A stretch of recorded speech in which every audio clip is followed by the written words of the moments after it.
Well, that's exactly right. In fact, one of the things I said was that if there'd been a real Sir Humphrey, one of the old school of mandarins, he would have known not to put on things on paper. There's a famous remark by the Scotch whiskey magnate, Jimmy, I think it's Jimmy Macmillan, do right and fear no man.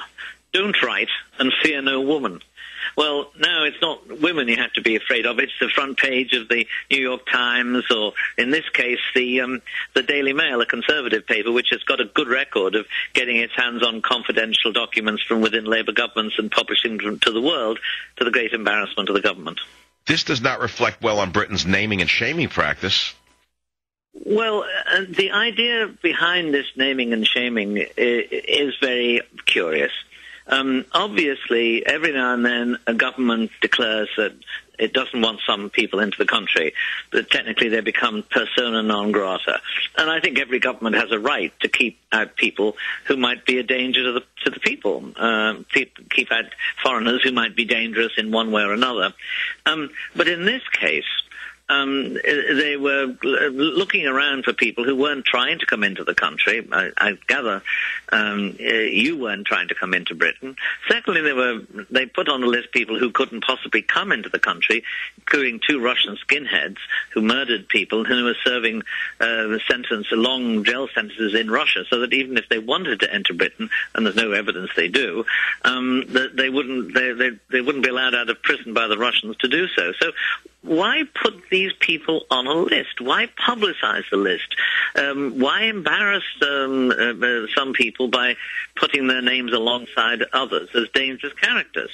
And the answer to that question is that the people the government actually wanted to have people on the list who weren't terrorists and who weren't radical extreme Islamists, because they had a group of these on the list, and they thought if they published the list of people who really were dangerous, and many of these, the majority, or almost all of them, turned out to be radical extremist Muslims, it would look as though they were anti-Islam. So they looked around for people who might be plausibly attacked. They put them all together on a list, and they then published the whole list, saying, "Look, we're not biased against Islamist terrorists.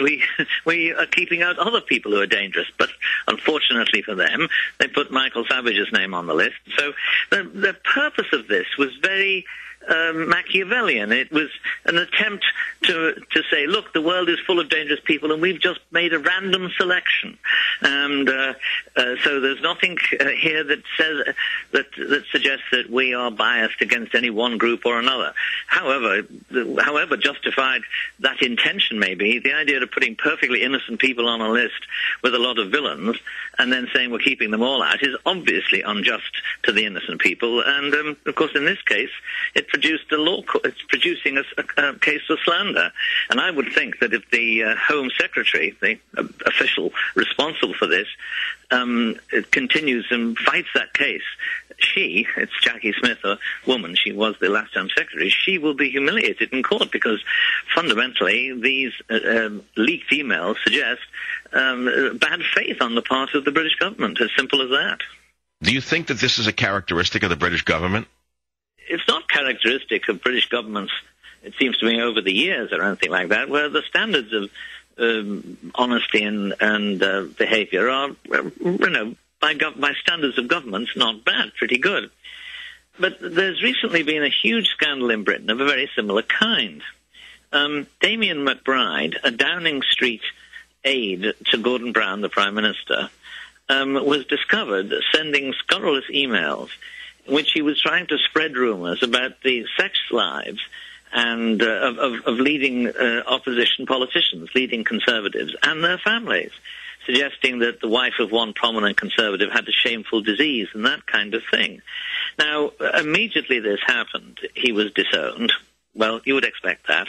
And the Prime Minister said he was shocked and horrified that this had been going on.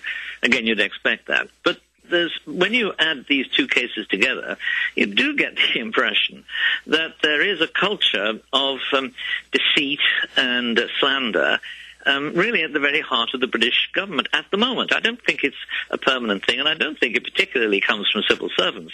I think it comes from these temporary civil servants brought in, the political loyalists around Labour ministers who are brought in. And I do think the standards of political morality in the generation of new Labour political operatives who came in 12 years ago and who are still in government, I do think those moral standards are low. And they've begun to infect the civil service as well, the apolitical civil service. And I do think, I think anyone who looks at what's been happening in Britain in recent years has to be worried that the once high standard of political morality, and I don't necessarily know that you'll agree with this, the once high standard of political morality has really declined seriously, and I think that should worry people in Britain and outside. John O'Sullivan, thank you very much for your article. Michael, thanks very much indeed. I very much enjoyed being on your show. I'm Michael Savage. We'll be right back. Savage. Eloquent in their own way. Armstrong and Getty. Weekday morning 6 to 10. Talk 910 KNEW.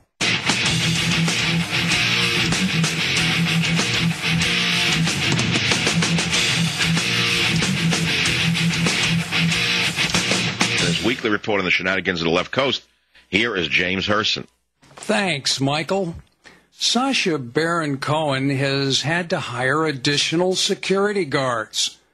This is the guy who portrays these films like Barat and Bruno that make fun of a variety of people, and now he's the recipient of a not-so-veiled threat.